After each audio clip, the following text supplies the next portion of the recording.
The Story of My Life, Chapter 12. We finished our mock examination on Friday, day after the day I had been expecting Aunt Sarah to show up since she didn't show up last Saturday. I was dreading her visit to her house. I had wished so bad she would cancel her trip to Lagos, but I doubt she would.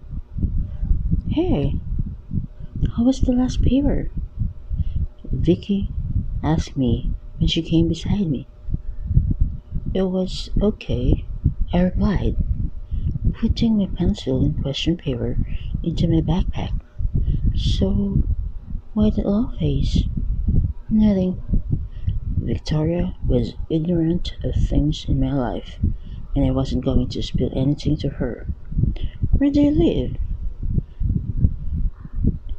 My besties and I were thinking of showing up at your place when we learned you were sick. Oh, about that?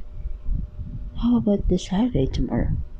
I will text Bisola the address and you will come, right? With Bisola to you? Vicky beamed simply. Yeah, we should. Well, I pursed my lips and thought if only Tuyin and Bisola wouldn't be at their Scorpion group party. I seriously didn't understand what they were deriving from there. Was it as fun as Tuyin predicted? I shook my head, and I shouldn't care. It wasn't my business.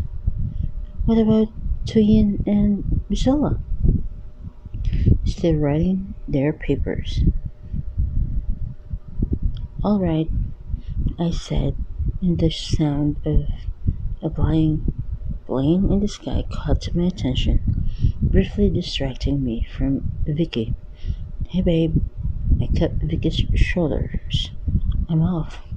I'm going home. Please tell them I couldn't wait any longer. I quickly nuzzled her and covered my head with my hoodie, dragging down the school gate. I got home and heard my family laughing. What was up? Did Mr. Johnson and Mom make things up with each other? I wondered and satisfied my curiosity by opening the door.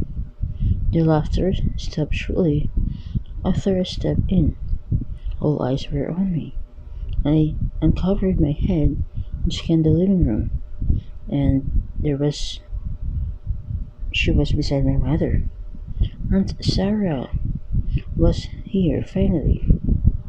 My heart squeezed in pain and shock. It slammed against my ribcage and nearly gave way to her presence. Aunt Sarah had an oval-shaped face just like my grandma. Her nose was pierced and her mouth was red painted.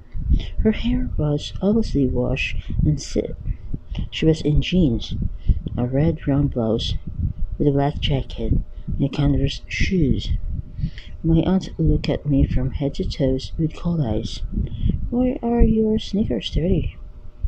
Was that the first thing to come out of her mouth? From someone who had seen me for a long time?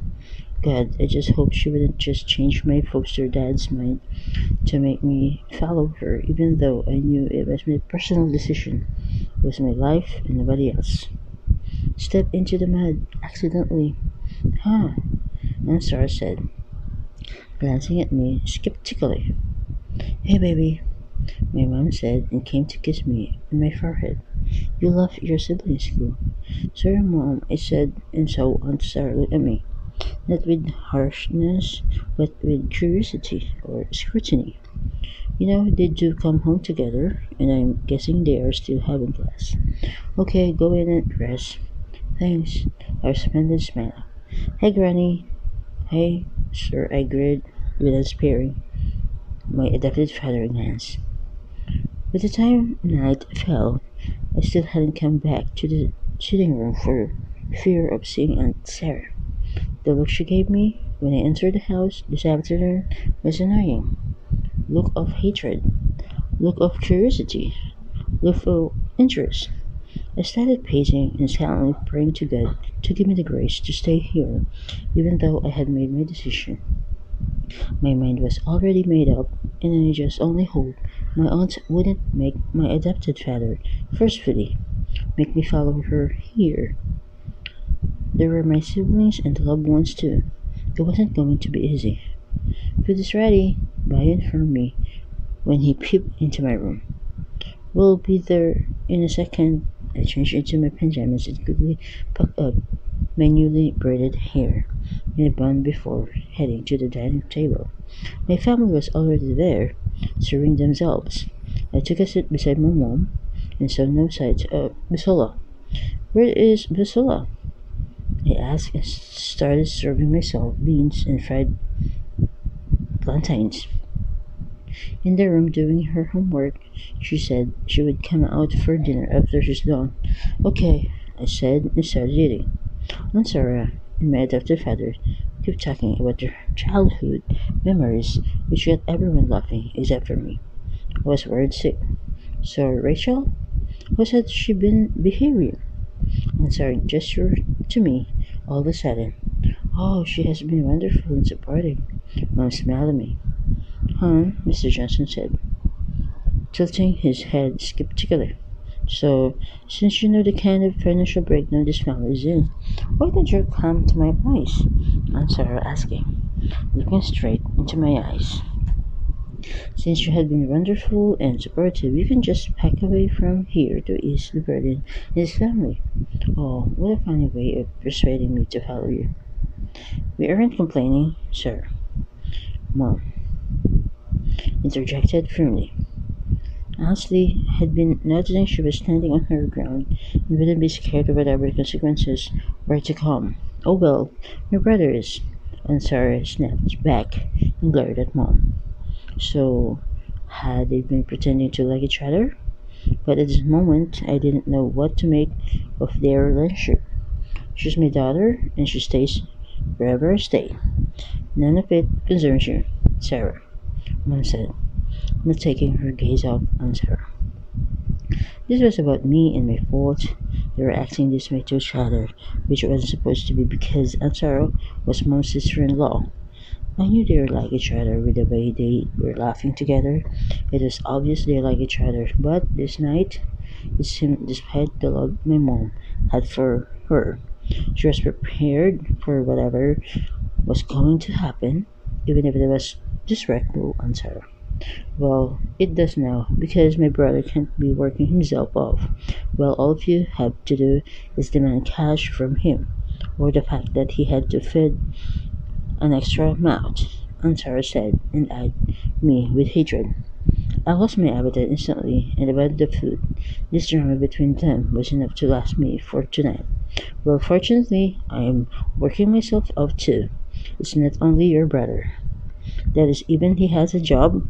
I don't know what lies he must have told you, but you don't know all that has been going on in this house, Mom said angrily. Sarah, what was getting into your head? I thought we were sisters. Remember, you were the one who said I should pick her, so why do you hate her now? I never really liked her before, Rachel, Aunt Sarah said, and drank water. She was cool with everything while Mom, on the other hand, was furious. You what? Mom looked shocked. Seems she didn't believe me when I told her as the child that Aunt Sarah never liked me. So why did you ask me to choose her? She was a baby. You're not serious with me now. My mother crossed her arms. Grandma, Bayo, and had been looking from Mom to Aunt Sarah as they exchanged words, except for my adopted father who was smiling at the phone. Was he texting Loveline? Was he so brainwashed by Loveline? He didn't care. If those two women started to tear each other apart like a hungry lion eating and tearing his prey. Just take her back to the orphanage. My heart skipped and dropped. I shook my head with one thought. No, I don't want to go back. Where was I supposed to start from? Aunt Sarah was cruel and heartless. I will never do that, Sarah. You know why? I bet you don't. Because she was there when your brother beat me up. demanding the money that wasn't his. And where were you when all this happened? In Ibadan? With your man? No, don't you dare. My aunt clenched her fist, hit the table, stood up. Don't you dare again. Don't you dare say that to me. How disrespectful of you. Then, how heartless of you. She's my daughter, blood or not. She's mine now. Will you two shut up? It's night already. Aren't you ashamed? You two gotta show respect to each other. And you, Ola, Granny, look at her son. Will you stop pressing the phone and say something? Let's not argue tonight, Tara. It's late already. And Toyin had made her decision, but we don't know if she has changed her mind. Mr. Johnson said, and everyone looked at me. I had said it before, and probably I still could. Maybe if I left, things would be okay. And that was what I wanted, for things to be back to how it was, even if I had to be absent. If I ever to follow Antara, I knew what my life was going to be like, and I know what my life going to be like with my adopted father. If I decided to stay behind, I was stuck. My family's happiness or mine, which one was important? I breathed and stood up, looking into Antara's eyeballs. I am staying here, I said, and Vi smiled. I may have sounded selfish to her, but it was my family's happiness for me to stay here, and so was mine, except for my adopted father. My mother stood up and hugged me, telling me I did great, while my aunt rolled her eyes and sat down. Well then, you know what to do, Mr. Johnson said, and left the dining table. I knew what he meant by that. I understood that insisting on my staying here meant that I shouldn't cross my boundary with him, and I will not try not to. When are you leaving? Granny asked. Tomorrow. I came to say hi to you, Aunt Sarah said, smiling. Thank you. You're welcome, Mommy. Aunt Sarah held Granny's hand. How about you? Take me to your place instead. Really, Mother? Yes. I've been here for months, I think. I should come over to your place. Okay, Mother, that will be nice. As Basula came out of the room requesting her dinner, Aunt Sarah called her over and sat her down on her lap. She began to tell Basula and Barry she got them some presents they would love. I was surprised and wish she had been like that for as long as I could remember. She did that to hurt me, to make me know I wasn't loved by her. Later on, my siblings went to bed with the presents they got. Then my mom left too, leaving Granny, Aunt Sarah, and me in the living room. After we finished our dinner, I felt weird sitting with Aunt Sarah because she and I kept glimpsing each other. Because of that, I decided to go to bed too, but not before I gave Granny a kiss and a hug. I knew I was going to miss her.